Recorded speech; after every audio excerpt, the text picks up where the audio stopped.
Whoa. Who says that I'm too proud to pick stuff off from the side of the road? Said no one ever. So I ended up picking up this really shoddy shop vac, or it says workshop vac on it.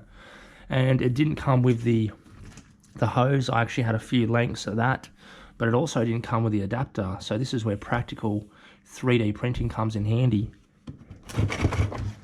because all I did was just 3D print this little adapter, and I just used a hose clamp, and it's pretty much it, and this gets shoved in just like so. Now I can use this end to vacuum up anything that I want. I actually vacuumed out the bottom of the lathe cabinet, had some rust and just like odd bits and pieces in there, so I just used that. But what I'm thinking about doing is possibly using one of those large huge industrial mayonnaise containers and mounting this on top. But then again, I say that's another project in itself. But yeah, for free, it works out well.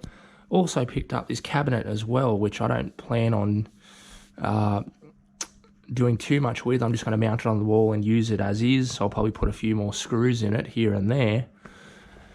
But other than that, things have been okay. I'm just struggling to get my head around all this mess, and this mess over here, and it's like there's this mess everywhere. Scrap wood, which I'm going to use eventually. There's a nice pallet behind it. So anyway, practical 3D printing. I actually kind of, for once, 3D printed something that I can actually use instead of just messing around 3D printing, you know. Well, that there's for the lathe, live center, little holder. But other than that, for once, I actually used it for something that's going to work out really well.